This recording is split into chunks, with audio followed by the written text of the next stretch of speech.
What is going on, guys? It is Wrestlelamia here, back with some more news. Join us now as we look at this week's edition of Smackdown, as well as the wildest news stories and rumors you need to know, including WWE is willing to sign CM Punk, is the Shinsuke mystery coming at Survivor Series, wrestler Absolute Andy passes away, plans for Roman Reigns at the Royal Rumble, a wrestler demands a Punjabi prison match in Philadelphia, and much more. Be sure to subscribe and hit that notification bell for daily wrestling videos, and follow us on Facebook for exclusive lists. Also check out our website, Wrestlelamia.com.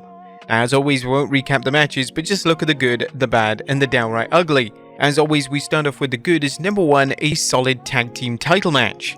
Last night's Judgment Day vs Street Profits tag title match was a much needed match because the WWE had slacked off on featuring the belts on both Raw and Smackdown.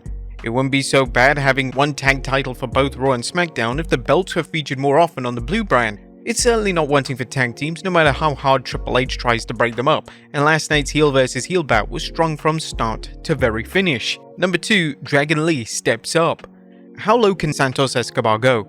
No, we're not talking about Limbo, but not only did he lay out Rey Mysterio with a brutal beatdown, he didn't wait until Survivor Series to take out Carlito. Santos' sneak attack as WWE officials tried to separate him and Carlito was just the beginning, as Escobar ambushed Carlito backstage, injuring him enough that SmackDown general manager Nick Aldis called off the match. But that was until Dragon Lee stepped up and requested the match. Apparently this was the WWE's original plan, as WrestleVotes reported before SmackDown that hearing rumblings that one of tomorrow's Survivor Series matches will be changed tonight. Chatter of Dragon Lee replacing Carlito versus Santos Escobar after the injury angle. If so, it's an exciting way to push Dragon Lee out from the sidelines. Number 3, All-Star Women's Tag Match. Regardless of whether you're bored with the WWE's can they coexist subplot, last night's main event matchup between Damage Control's Asuka and Bayley and the frenemy team of Charlotte Flair and Becky Lynch was an all-star affair. Naturally, this match was made to suggest that Flair and Lynch can't cooperate when they step into War Games at Survivor Series, but the match was a reminder of how the elite talent competing at the top in the WWE Women's Division. Also, did you manage to catch Becky Lynch and Charlotte Flair doing the finger thing? Well, by which we mean the hand gesture that they do when there were 4 horsewomen. And Corey Graves is back. There's not much to be said about Corey Graves' return other than it's good to see him back. Graves isn't the great heel color commentator he used to be, but he knows how to put on a heel spin on commentary without being obnoxious, and his absence was felt. Welcome back. But that was the good. What about the bad? Is number 1, where's Bobby? If Triple H prides himself on more realistic storytelling, then where the blue hell is Bobby Lashley? The Street Profits are heels, which mean they're not supposed to suffer from the good is dumb syndrome that often plagues babyfaces. Lashley should have been at ringside to offset Rhea Ripley's interference, or as some fans suggested, sent B-Fab out. There's no point in booking 2 heels or here heel teams against each other if one of them is going to play the easily bamboozled babyface role. Number 2, SmackDown hits cruise control again. Last night's SmackDown was an example of what happens when a booker gets too comfortable and relies a bit too much on a formula. Sure, Triple H has developed a formula for his shows that is generally entertaining, but last night's SmackDown was predictable and showed no spark of creativity. Perhaps Triple H didn't want to rock the boat before Survivor Series and he got some big plans for afterwards. Let's hope so, because if he doesn't, December is going to be one boring month as the WWE treads water until January's Royal Rumble. Number 3, no singles matches. On the other hand, SmackDown was different last night in having all tag team matches. It's refreshing to see the WWE giving its tag division more time, but unless you're booking an all tag team PLE, such as the early Survivor Series shows were, it doesn't make sense. It's likely the only reason WWE had so many tag teams was because Triple H still hasn't figured out how to book a 2-hour show with more than 4 matches, and he needed to get as many people on TV as possible. Number 4, Triple H needs new storylines. And while we're critiquing Hunter's work a little bit too much, we might as well bring up another shortcoming, his obsession with breaking up factions and tag teams. Last night fans got to see Ridge Holland walk out on his Brawling Brutes partner Butch, a much needed move since the tag team has been circling the drain for the last year. And we'd like to see Butch come back as a bruiserweight Pete Dunne. But nonetheless, watching factions and or tag teams falling apart loses its appeal when you see it happening every single week. Now, there was nothing downright ugly, as SmackDown was a lukewarm show that oscillated between boredom and occasional excitement. The WWE needs to take time to focus on new storylines besides tag team and faction splitting up, and find a way to book more matches on the blue brand, or fans will have to wait months to see their favorite superstars on TV, let alone see them in any type of interesting storyline. What'd you guys think of SmackDown last night? Let us know in the comments down below. Now let's move on to the news.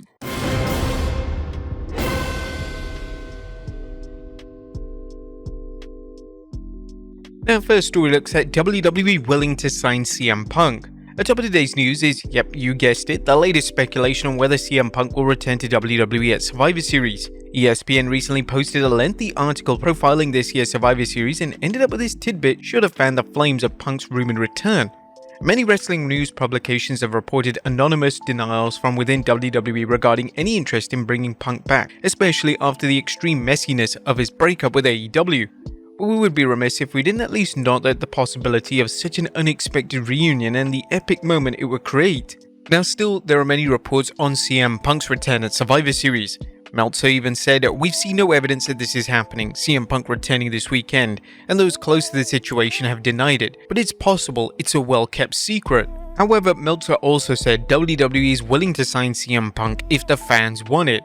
Meltzer spoke on The Observer, and this is assuming that Punk even wants to come back, that while every creative head has their plan, the creative side is not looking at being combative with the audience like Vince McMahon often was.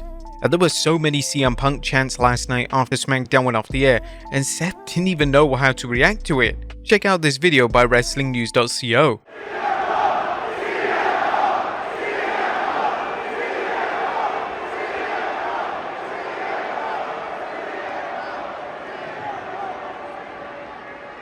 We're kind of at a loss what to do here.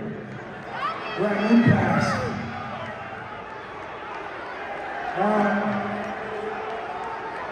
I'm gonna do something stupid. Now, of course, tonight we're going to recap the show and provide our exclusive analysis of Survivor Series War Games, and hopefully if anything big happens. Next up, will Shinsuke Nakamura compete at Survivor Series? A Raw superstar Shinsuke Nakamura has spent the last few weeks calling out a mystery opponent, but will he finally face him at Survivor Series? Well, not according to Fightful Select, which is reporting Nakamura was not on the list to travel to Chicago. Who do you think the King of Strong Style is calling out, and will they show up in Chicago? Next up, Kurt Angle preparing for more surgery. The man who won an Olympic gold medal with a freaking broken neck is preparing to undergo fusion surgery on his neck. The Hall of Famer informed fans during an episode of his podcast explaining why he needs it so badly. "I have a lot of motor skill problems, but just so you know, I'm having neck surgery at the beginning of next year.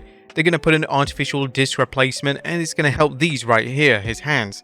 I can't really grab things and things always slip out of my hands and fall. I have horrible motor skills." The former superstar went on to explain how the surgery should improve his quality of life. "They said my arms because they atrophied 3 inches each and I don't have any muscle in here. This is completely flat between his thumb and finger. There's supposed to be muscle in there, but it deteriorated. It atrophied. When I get these rubber discs or disc replacements, they're going to open up the nerves so they can go down my arm so I have better circulation. The recovery time is 2 weeks. And we send our best wishes to Angle that his surgery goes well and that he has a speedy recovery." Next up, Roman Reigns' plans at the Royal Rumble. Is an LA Knight vs Roman Reigns rematch happening at the Rumble? Well, there have been some signs that LA Knight is prepping for a rematch against the Tribal Chief. Now, first, Knight hasn't been quiet about how he was done wrong when he wrestled Roman Reigns at Crown Jewel. Second, the WWE has booked him into more matches with the Bloodline following his controversial loss at Crown Jewel. And Knight hasn't lost any momentum after dropping the match to the Undisputed Champion, which means he could be a good opponent for Reigns. But the current rumor is that Roman won't be defending the Undisputed Championship until the Royal Rumble. Presumably, this will be the first spot for LA Knight to get his rematch. But unfortunately, Dave Meltzer is reporting the rematch won't be happening, or at least not at the Rumble. We were told that as of this time, Reigns vs Knight is not the title match at the Rumble. That is Reigns' next match. There are those who feel it should be Knight in that spot. We were told Paul Levesque had another plan right now. Now, this is probably the best for Knight, as he might not be able to weather a second loss to Reigns so soon after Crown Jewel. Next up, wrestler Absolute Andy passes away.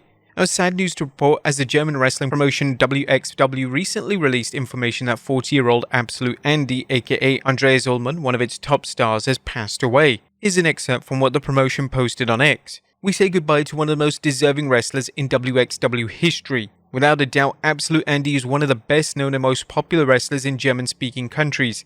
In a career spanning almost 20 years, Absolute Andy has won every major title at WXW, 16-karat gold winner, WXW Unified World Wrestling Champion, WXW Shotgun Champion, 5-time World Tag Team Champion, and World Heavyweight Champion. Andy is the only wrestler to have all of these achievements on his resume, and we send our condolences to Mr. Ullmann's friends and family during this incredibly hard time." And finally, a wrestler demands a Punjabi prison match in Philadelphia. Last but not least, 2 former superstars are demanding that the Punjabi prison match be brought back when WrestleMania comes to Philadelphia in 2024. The Bollywood boys Harv and Gav Shira, who worked in the WWE as the Singh brothers, made their thoughts known in a tweet about Game Changer Wrestling's return to Philadelphia when WrestleMania comes to Philadelphia. Someone bring back the Punjabi prison match to Philadelphia. We're gonna get our payback in 2024. Now, WWE still owns the rights to that name, but they may be able to come up with a lawyer-friendly version of the match, much as promotions have done with the War Games match without calling it War Games. But there you have it, folks. I'll look at Smackdown as well as the wildest news stories and rumors you need to know. Be sure to leave your comments down below, and I'll see you next time with some more wrestling content.